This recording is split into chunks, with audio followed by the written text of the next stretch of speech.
آپ تشریف لے گئے وہاں سے. تو حضرت موسیٰ ایک دن شام کے وقت دوبارہ آئے بستی میں، لوگ سوئے ہوئے تھے. تو دو آدمی، ایک بنی اسرائیل میں سے اور ایک فرعون کی اپنی قوم میں سے، وہ دونوں آپس میں جھگڑ رہے تھے.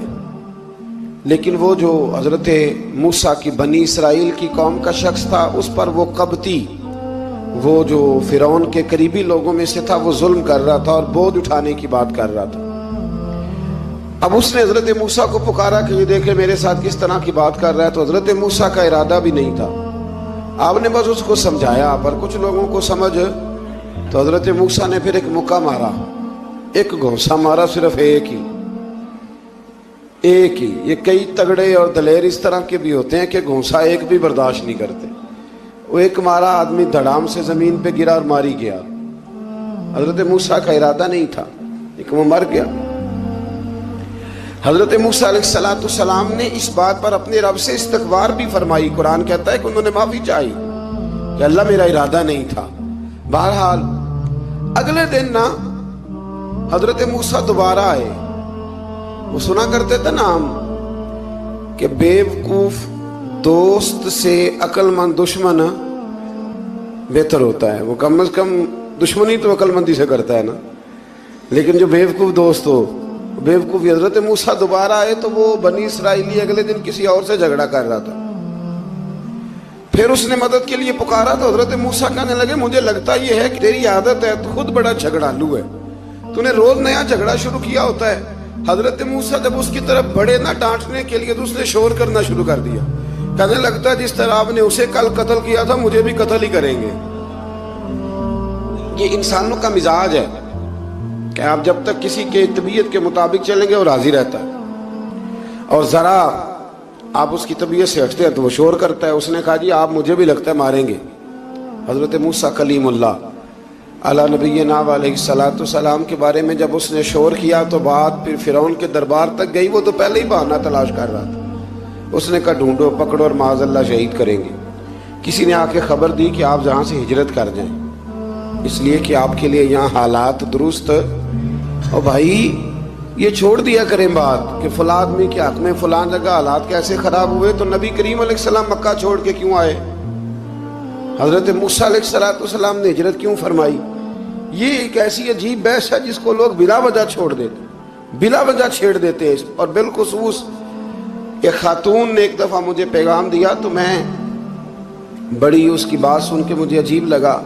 وہ کہنے لگی کہ دوسری جگہ میری شادی ہوئی ہے، مجھے طلاق ہو گئی تھی، تو مجھے ایک تانا روز سننے کو ملتا ہے تو اتنی اچھی ہوتی تو وہاں نہ رہ لیتی. بھئی یہ کوئی تانے والی بات ہے؟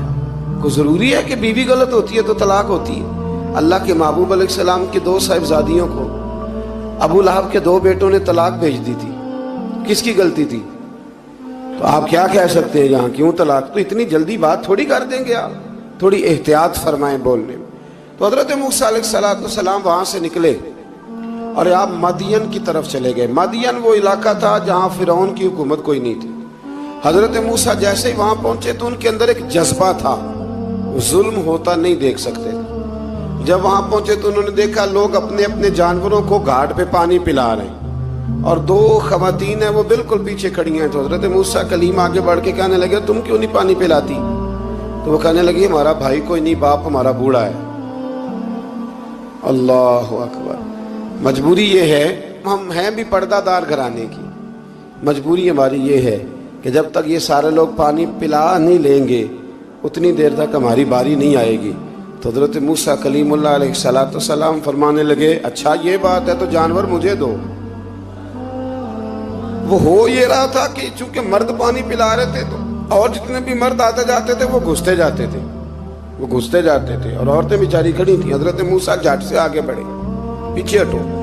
ان 2 خواتین پاک باز عورتوں کے جانوروں کو پانی پلایا اور پھر آپ دوبارہ وہیں بیٹھ گئے. وہ بیبیاں جلدی جلدی گھر گئیں، جا کے اپنے والد سے کہنے لگی ابا جی کمال ہو گیا، اس بستی میں ایک ایسا آدمی ملا ہے جو عورتوں کی طرف دیکھتا ہے تو نیکی کرنے کے لیے آگے بڑھتا ہے، جو مجبور اور بے کس کے لیے اچھے جذبات رکھتا ہے. فرمایا جلدی لاؤ.